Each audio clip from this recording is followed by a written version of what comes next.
Bună dimineața, bună dimineața și din nou ora 5 dimineața și la noi este emisiunea Iartă-mă, volumul 2.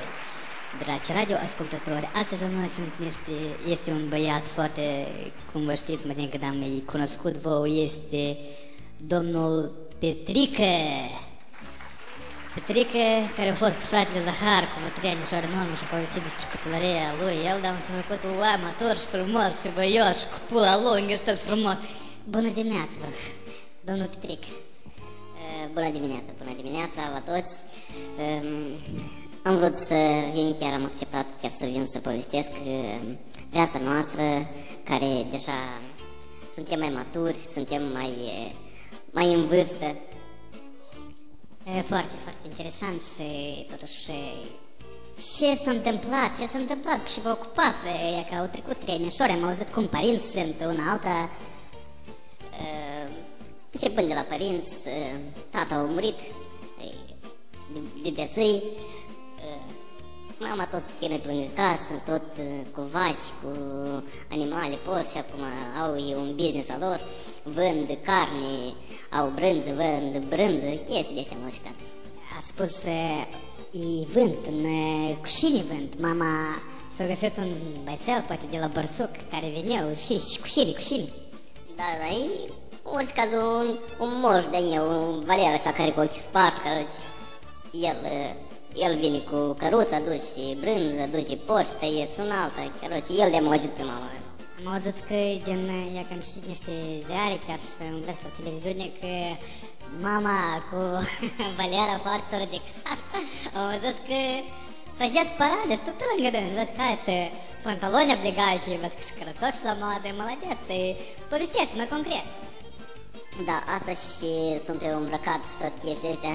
Acum m-am angajat la lucru, în alta, lucrez, din păcate fratele meu Zahar nu a vrut să vină chiar să povestească și el a lui istorii foarte interesante, dar el acum este la Moscova, lucrează la negru, un alta la trit șăbionc, cement, chestii de astea în orice caz.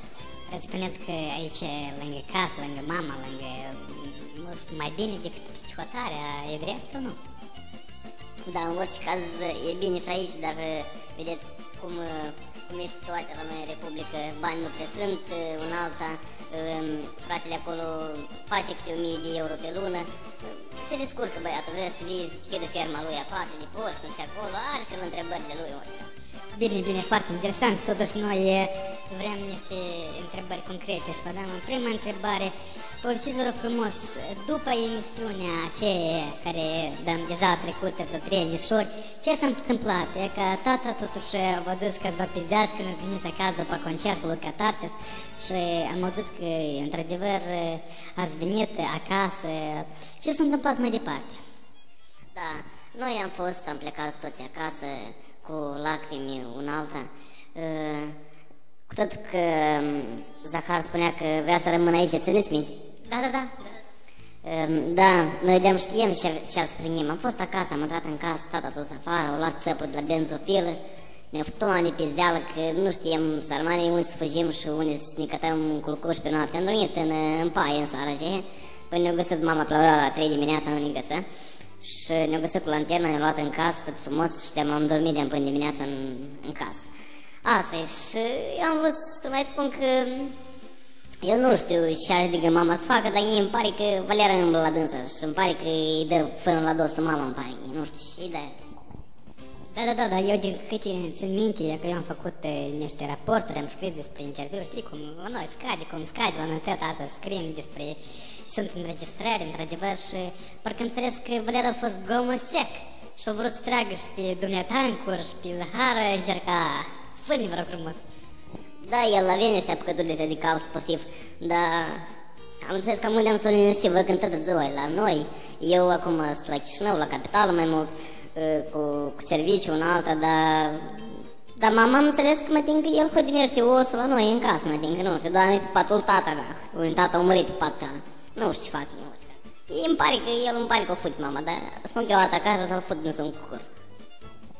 Apropo, eu înțeleg că e greu de spus și foarte dureros, dar ce s-a întâmplat cu tata? ce au pățit mai înainte de a moare. Tata a avut infarct la inimă, de atât cât băuse vreo 2 săptămâni în zapoi, știți ce înseamnă asta? Da. Da, am intrat în zapoi pațanul și sinic, o căjut inima de atâta chileală, cât poți bei un om. Cam aproximativ cât a băut el până și l-a apucat boala asta. Și caz era un bac de 40 kg de spirit și niște gin acolo pe jumătate, într-un butoi, într-o cadă de asta, de o tonă.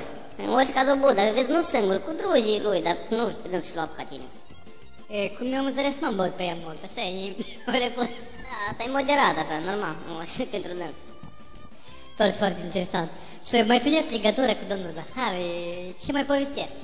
Da, chiar nu de mult am vorbit cu dânsul și i-am spus de dumneavoastră când ne-ați invitat la emisiune și mi-a spus că să vă transmit salutări, dragi ascultători, și dumneavoastră și lui domnul Ion, că foarte mult a vrut să vină să povestească, dar nu s-a primit. El are pe zilele următoare bilet la avion, dar în orice caz am înțeles că să facem și să mai venim o dată și să povestim cu domnul Zahar. El lucrează, tot e bine la dânsul, sănătos, voios, pula tare, galtul la gât.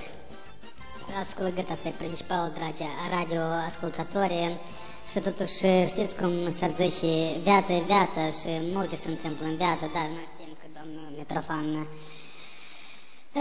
a murit și tare energere, să ne-am și noi și o luminare și să mâncăm și câte o gălușcă, cum s-ar zice.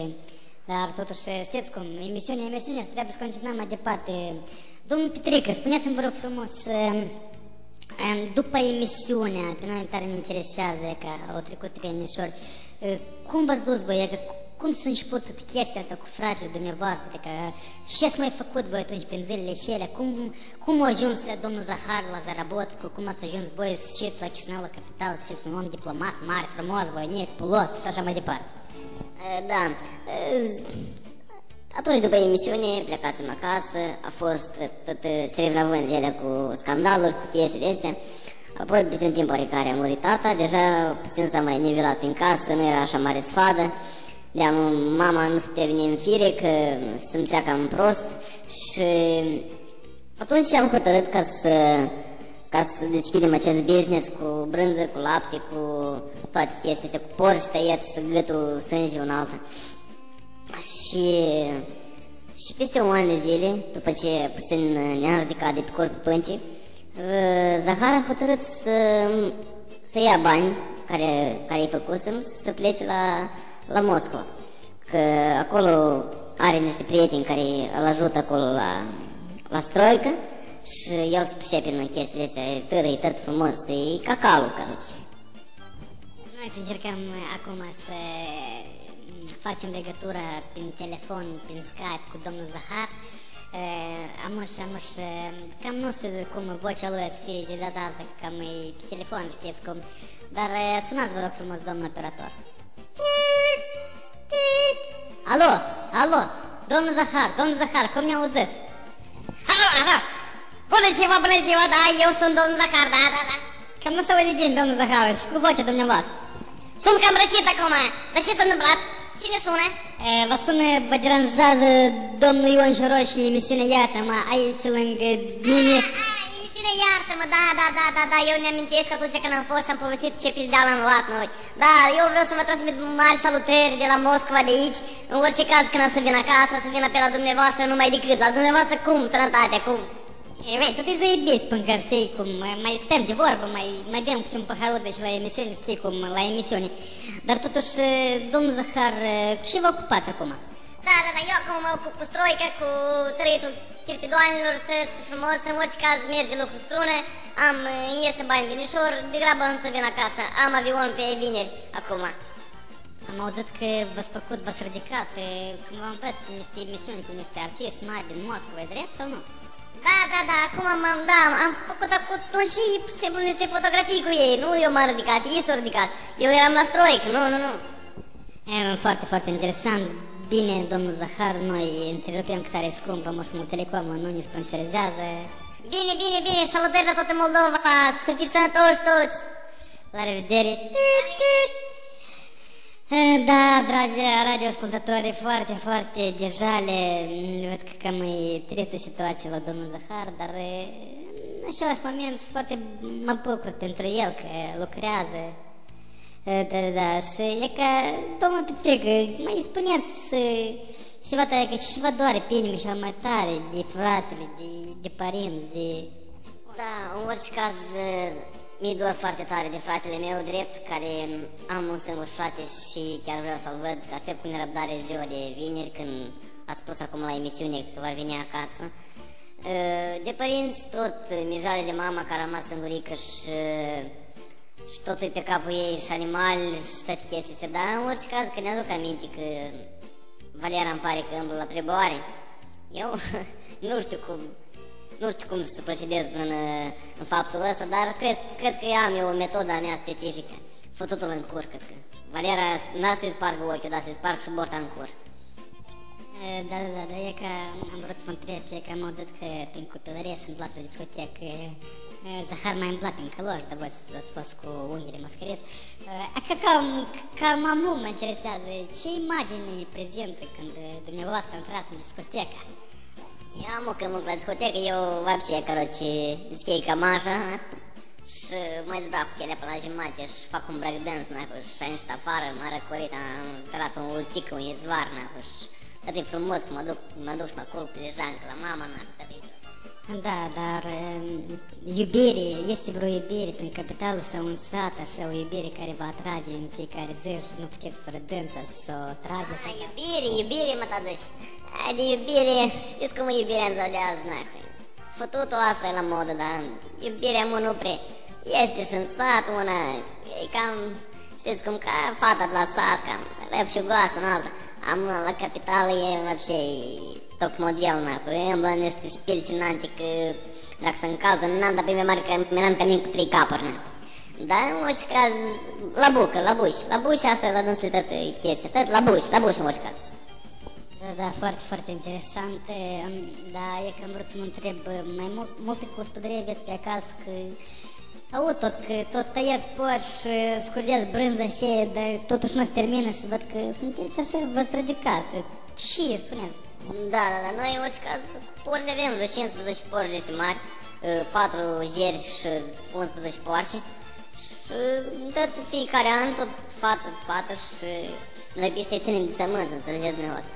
Dar aici mitei, ori vindem de mitei, ori le creștem mari, că avem o bocică mare și noi creștem în boci și în sternă și ei crezi că e niște cețăi, că n-au unde se duce acolo, stau numai pe loc și numai mănânc și dorm.